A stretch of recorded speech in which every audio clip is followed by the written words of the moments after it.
Many people walking around today are physically alive but spiritually dead.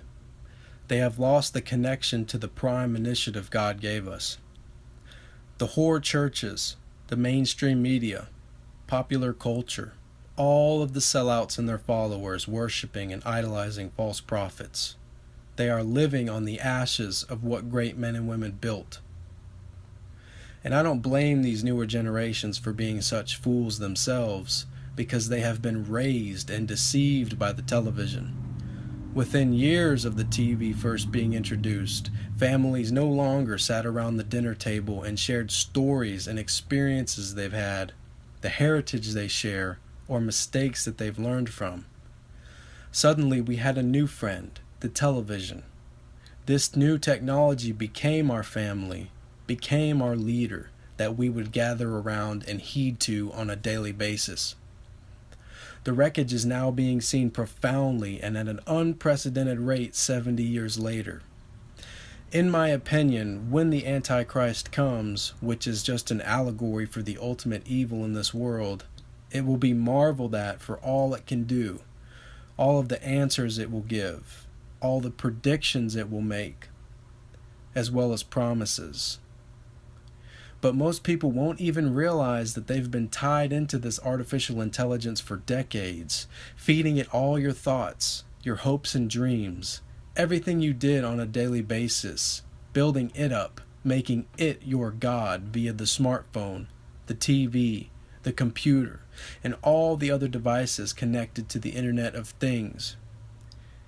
It has been admitted for decades that everything you do over the Internet, the phone lines, as well as cable, all of the data is being stored in massive facilities, such as the Intelligence Community Comprehensive National Cybersecurity Initiative Data Center in Utah. They are filling all these servers with trillions of terabytes of data. Now let's think about it. Those who control the present can predict the future by mass movements of people. Therefore, they can manipulate that future. I believe out of this data hoarding, they are building the most powerful and intelligent AI system ever known to man. The next step will be rolling this new technology out as a great thing and showing it off to the general public.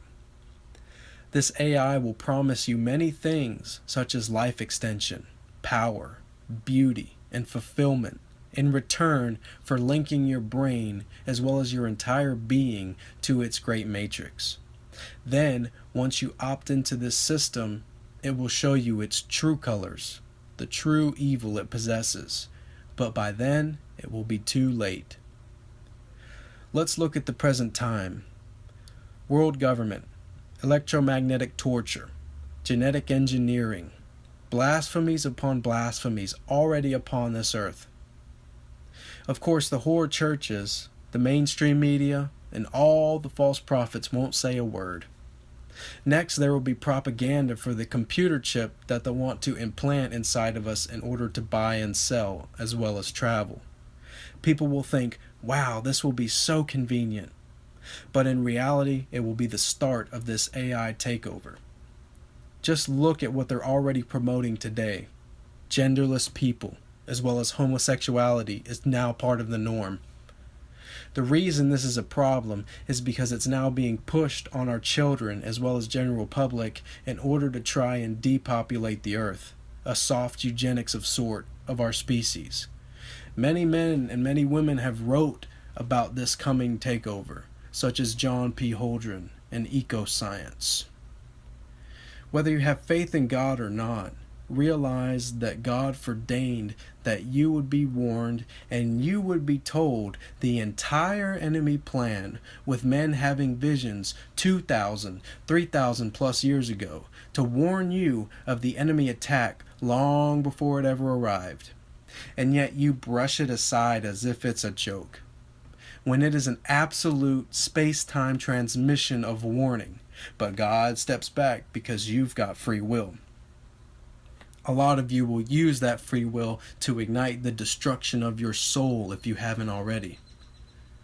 All I'm asking is that you don't ignore the signs, and when this system does come, you reject it.